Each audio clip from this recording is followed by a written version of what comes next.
and the current date shows you the current visibility of Crestwood Plaza and the other adjoining mall on the other side. If I take this historical imagery and I keep sliding it back, you can see that the pictures change. And then if I take it all the way back to 1996 and then all the way back to 1990, you'll see that yes, the mall is still here, but across the street, instead of having that other shopping center, that's right, it's a drive-in. So we're looking at it at 1990. The students get a really big kick out of looking at their school back in the day. I have found photographs as old as the 1940s in the historical imagery. So be sure to check out, a good place to check out also is the Arctic. You can see the actual melting of the glaciers. So historical imagery is a great learning tool inside of Google Earth.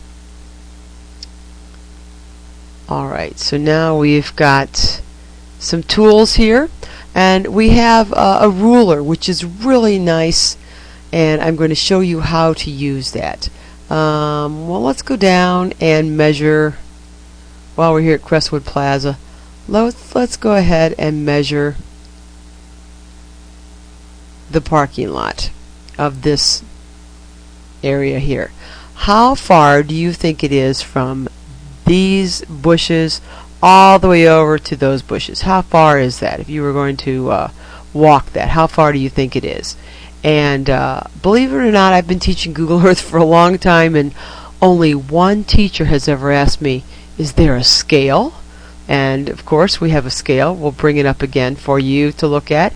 So here's your scale. So guesstimate, and have your students guesstimate how far it's going to be. And then you bring up your ruler, and notice I can measure either by a straight line or I can measure a path. So once this ruler is open and my mouse turns into a square, I can click right there.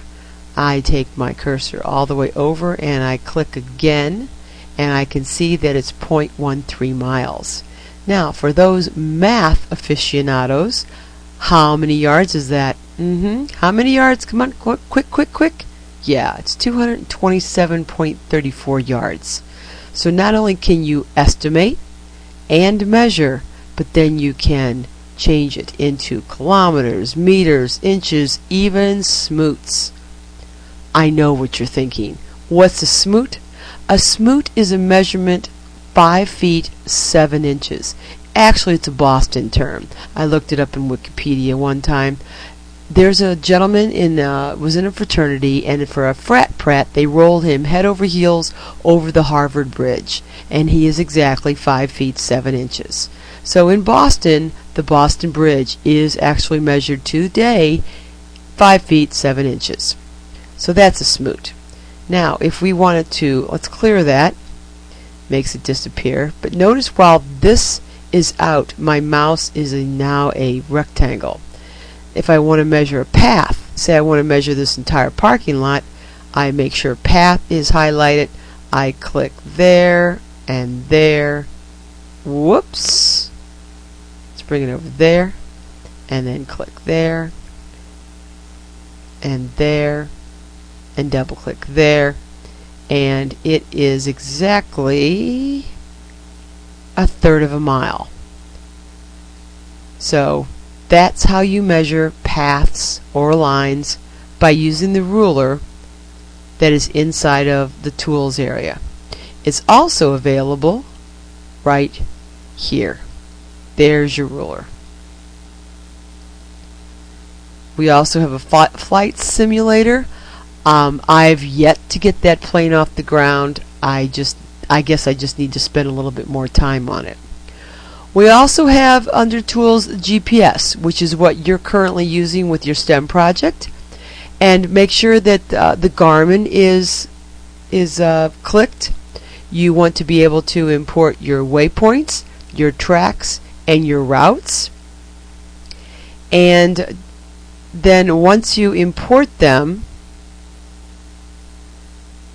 and you might want to set this also, you might when you import your GPS points, your waypoints, they're going to be in the My Places area, and that's where you can reconfigure them into place marks and give them some more information.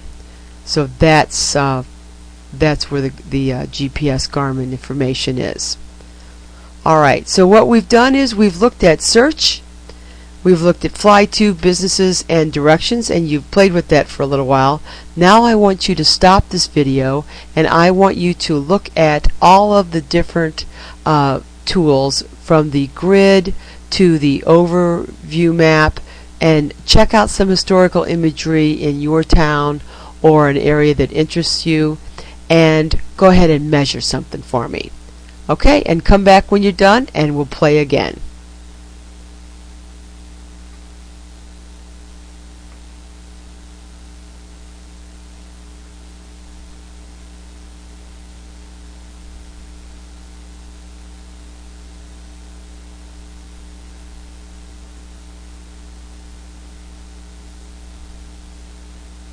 Alright, well, hopefully you were successful.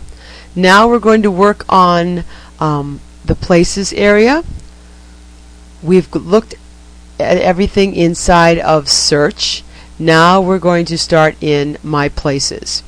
When you first walk into My Places, and yours is probably all empty, whereas I have some KMZs, you're always going to start at My Places.